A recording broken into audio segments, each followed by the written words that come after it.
Obras póstumas, Allan Kardec. Primera parte. Estudios sobre la naturaleza de Cristo. Punto 4. Palabras de Jesús después de su muerte.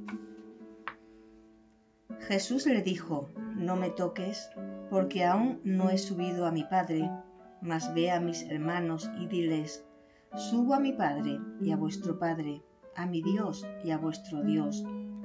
Aparición a María Magdalena, San Juan, capítulo 20, versículo 17. Y Jesús se acercó y les habló diciendo: toda potestad me es dada en el cielo y en la tierra. Aparición a los apóstoles, San Mateo, capítulo 28, versículo 18.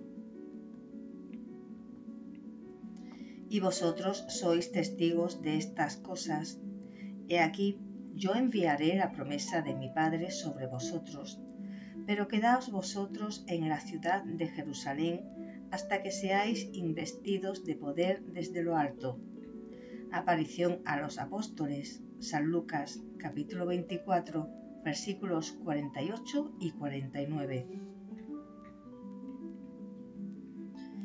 Todas las palabras de Jesús expresan durante su vida y después de muerto una dualidad de personas perfectamente diferenciadas, así como su profundo sentimiento de inferioridad y subordinación en relación al Ser Supremo.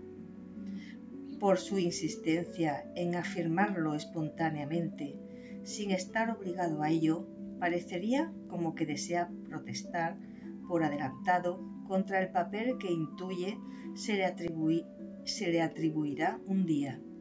Si hubiese callado sobre el carácter de su personalidad, se hubiera abierto un campo inmenso a todo tipo de suposiciones e ideas, pero la precisión de su lenguaje impide toda incertidumbre. ¿Alguien posee más autoridad, acaso, que el propio Jesús?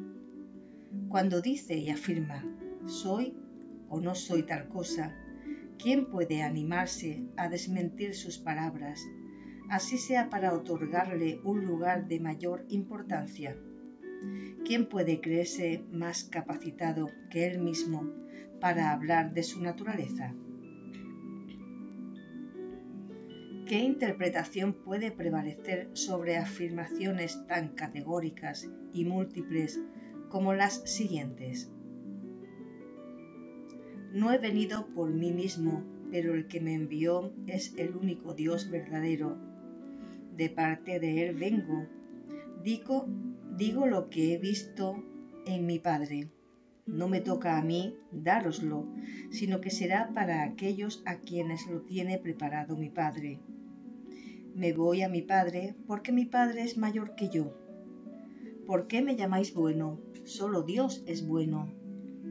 No he hablado de mí mismo, sino mi Padre que me ha enviado es el que me ha indicado lo que debo decir. Mi doctrina no es mía, sino que es la doctrina del que me ha enviado.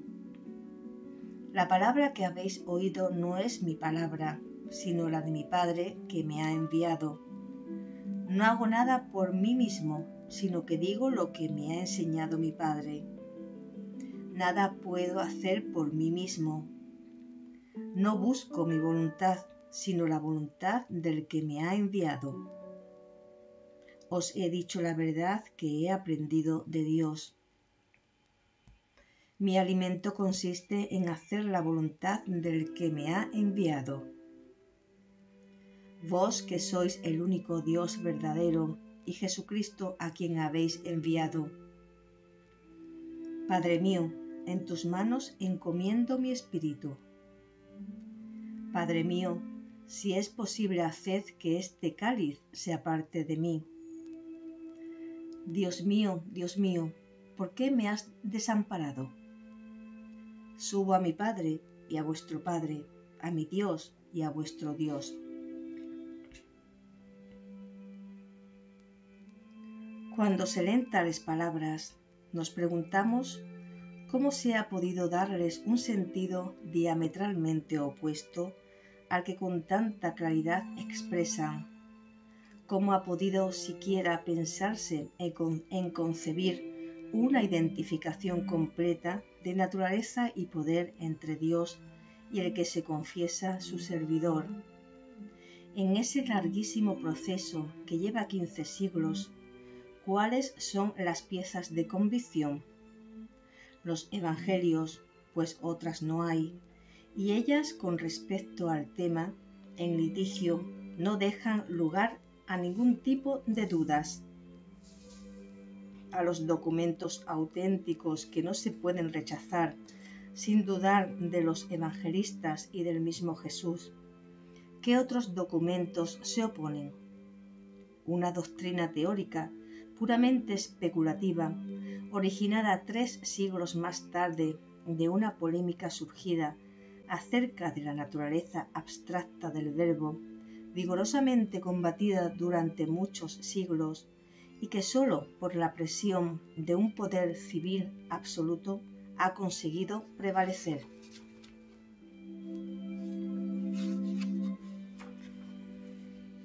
Nota al pie de página. La divinidad de Jesús, según el dogma católico romano, proviene exactamente de una polémica sobre la naturaleza abstracta del verbo. La afirmación de Juan en su Evangelio: en el principio era el verbo, y el verbo era con Dios, y el verbo era Dios, originó la polémica teológico-filosófica. La palabra griega logos, empleada por Juan, solo puede encontrar en la traducción latina su correspondiente verbum. Sin embargo, esta palabra no tiene la amplitud y la profundidad expresiva de la palabra griega, que, según la tradición filosófica, no corresponde apenas a discurso, sino también a inteligencia, a razón, a mente divina y a pensamiento divino. Solo a partir de la Vulgata comenzó a adquirir el sentido griego que hoy le damos. El versículo 14 del capítulo 1 del citado Evangelio de Juan dice así: y aquel verbo fue hecho carne y habitó entre nosotros. Por eso Jesús fue tomado como la personificación del pensamiento de Dios, representando la segunda persona de la Trinidad. Podemos aceptar el primer tema de esa expresión como una alegoría, aunque solo como una alegoría. Jesús es el mensaje de Dios, su verbo enviado a la tierra, pero no es posible admitir el segundo tema que implica la confusión personal de Jesús con Dios. Kardec coloca el problema en sus debidos términos y lo ubica históricamente. En el comienzo del siglo IV de la era cristiana, cuando la influencia griega se acentuó en el pensamiento cristiano, originando las controversias sobre el logos. Nota de Herculano Pires.